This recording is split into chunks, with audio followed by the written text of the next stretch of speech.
Assalamualaikum warahmatullahi wabarakatuh. Perkenalkan, nama saya Arif Fitria, NIM 2019-12033, kelas 4C, mata kuliah Akuntansi Manajemen.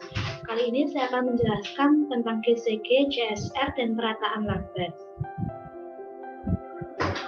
Yang pertama, GCG atau Good Corporate Governance.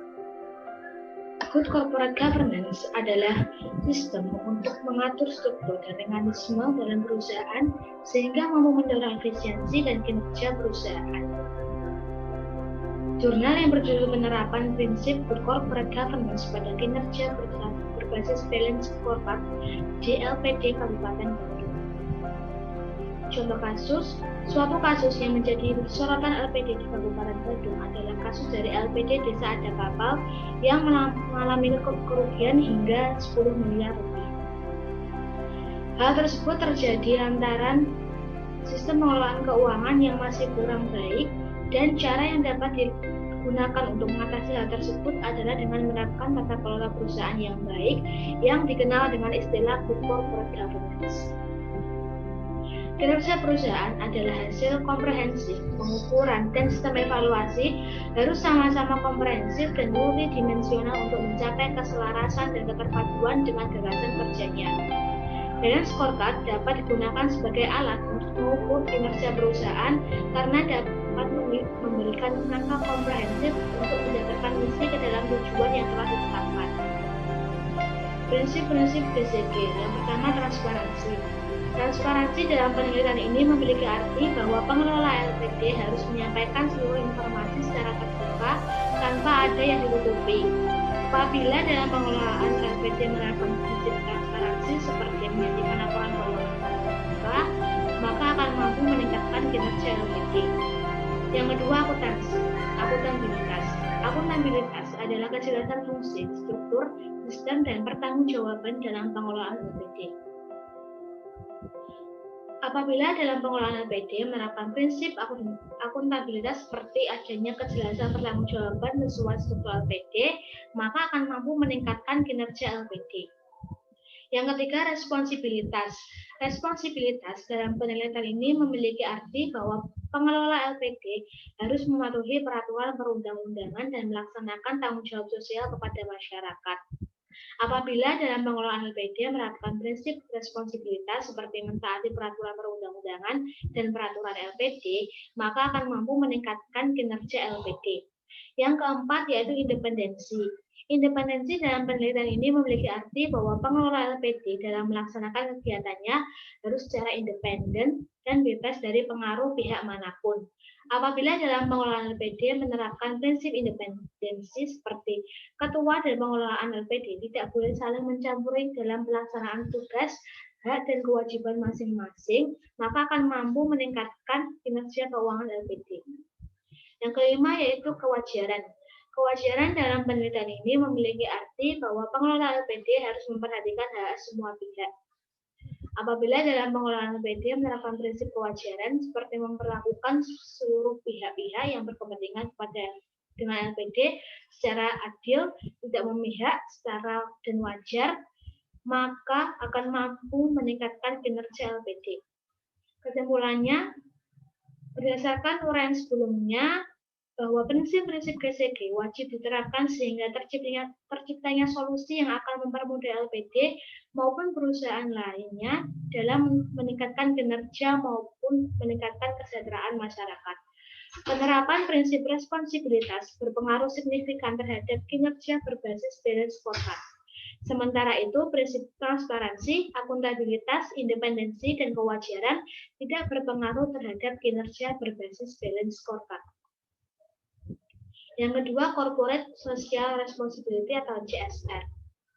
CSR merupakan bentuk kepedulian perusahaan dalam menjaga legitimasi dan reputasi perusahaan. Perusahaan memiliki berbagai tanggung jawab terhadap seluruh pemangku kepentingan, diantaranya konsumen, karyawan, pemegang saham, lingkungan, dalam segala aspek operasional perusahaan yang mencakup aspek ekonomi, sosial, dan lingkungan. Jurnal Pengungkapan Corporate Social Responsibility, Kinerja Lingkungan, dan Nilai Perusahaan. Contoh kasus, Keberadaan sebuah perusahaan go public tidak dapat terlepas dari upaya-upaya yang dilakukannya dalam meningkatkan nilai perusahaan. Perusahaan manufaktur terdiri dari 3 sektor, yaitu sektor industri dasar dan kimia, sektor aneka industri, serta sektor industri barang konsumsi. Sektor industri barang konsumsi atau consumer goods adalah salah satu sektor perusahaan manufaktur yang berperan aktif di pasar modal Indonesia dan masih menjadi pilihan utama investor dalam menanamkan dananya. Walaupun sektor industri consumer goods dianggap memiliki keunggulan dibandingkan dengan 2 sektor lainnya, tetapi fenomena yang terjadi tidak selalu konsisten dengan anggapan tersebut. Fluktuasi nilai perusahaan biasanya dikaitkan dengan informasi yang dimiliki oleh investor yang sebagian besar bersumber dari publikasi manajemen. Keinginan sebuah entitas bisnis dalam meningkatkan nilai perusahaan mendorongnya untuk melakukan berbagai cara tanpa terkecuali menciptakan kinerja lingkungan agar semakin terlihat baik di mata masyarakat, khususnya investor. Pentingnya aspek kinerja lingkungan mendapatkan perhatian yang serius dari pemerintah Indonesia.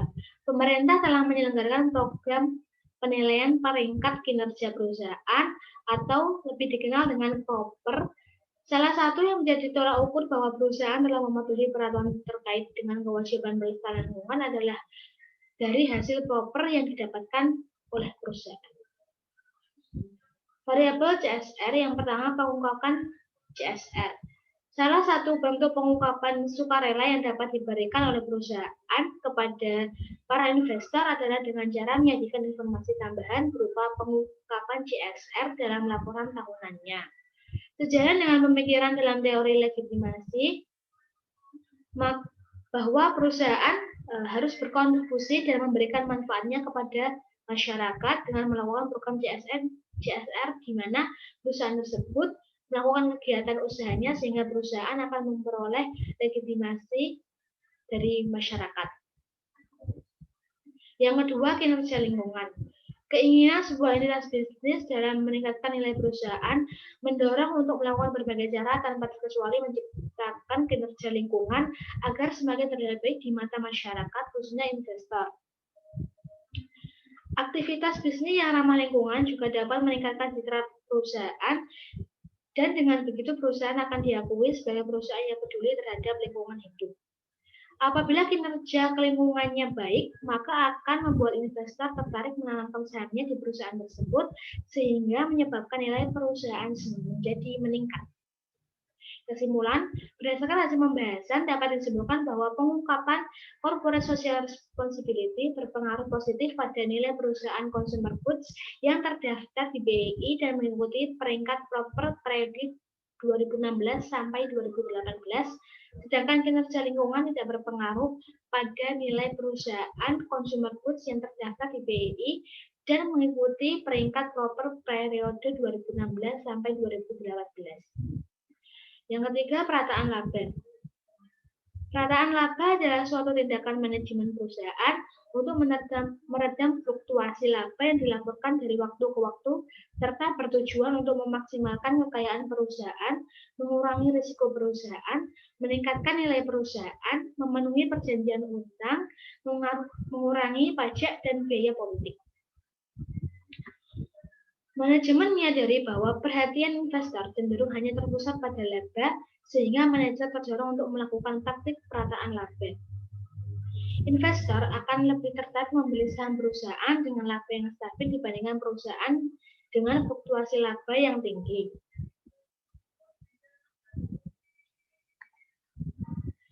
Jurnal nilai size profitabilitas perusahaan dan taktik perataan laba.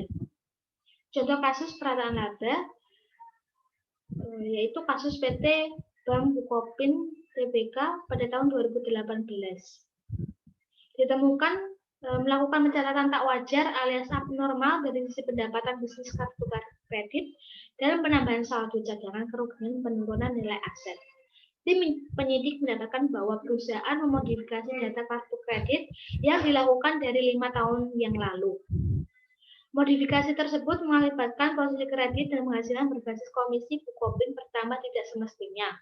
Akibat dari adanya kesalahan penyajian pada piutang kartu kredit tersebut, Bank Bukopin harus merevisi laba bersihnya pada tahun 2016 dari sebelumnya 1,08 triliun turun menjadi 183,56 miliar.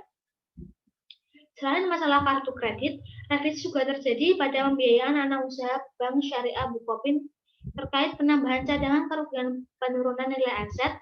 Akibatnya, beban penyisihan kerugian penurunan nilai atas aset keuangan direvisi meningkat dari 649,05 miliar menjadi 797,65 miliar.